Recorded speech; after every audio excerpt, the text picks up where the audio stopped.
Curiosity, on a imaginé un petit atelier de robots dessinateurs, comme Jean Tinguely, qui a imaginé des machines à dessiner. On propose aux enfants de créer leur propre machine portative.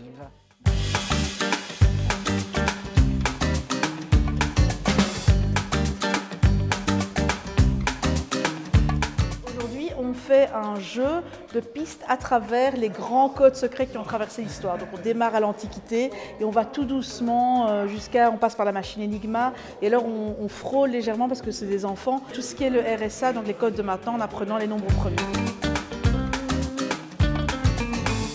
La magie de la cryptographie, c'est qu'en fait, quand on regarde l'évolution de l'histoire, ça démarre dans l'Antiquité avec de la linguistique et au fur et à mesure des siècles, ça va devenir des mathématiques. Donc dès la machine Enigma, dès qu'on est dans la Deuxième Guerre mondiale, ça vire vers tout ce qui est mécanique et ensuite ça va mener en fait la cryptographie à la construction du premier ordinateur.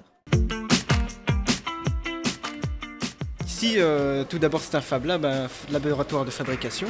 Et par exemple, ici, on a une petite griffe assez chouette qu'on a fabriquée avec du plastique. Je vois pas mal d'activités, des pièces de théâtre, des crêpes en forme de robot. En plus, elles sont bonnes. Ça fait plaisir de voir un peu toute cette robots-attitude, si on peut appeler ça comme ça. Moi, dans ma démarche artistique, je me nomme comme un robot sapiens, où j'utilise vraiment mon corps en état un objet pour aller vers la communauté, aller vers la population et voilà, montrer un peu les bienfaits de l'art et du recyclage. J'ai dessiné des robots, après je les ai construits. On dessine un robot qu'on veut avoir comme soit de costume, soit en miniature. Et après on va sur la table ici et on construit notre robot.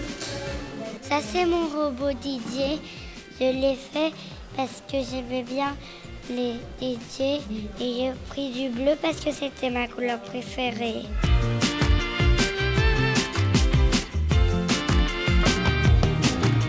Demi-heure de spectacle autour des choses qui sont impliquées en physique et en chimie dans l'espace. On parle pas mal de pression, parce que dans l'espace, la pression est assez faible, donc il y a pas mal de problèmes qui pourraient impliquer, enfin qui impliquent d'ailleurs la vie dans l'espace et qui sont liés à la pression.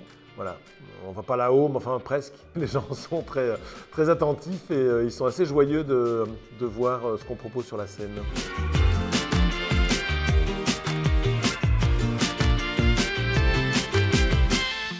Vandaag sta ik hier bij Simple Machines. Het is een voorstelling waarin ik uitleg hoe ik robots kweek en train om dansers te worden. Ik ben als choreograaf heel erg geïnteresseerd in beweging, beweging van lichamen, maar dan daardoor ook beweging van objecten. En op een bepaald moment was er een gebrek aan geld om dansers te betalen.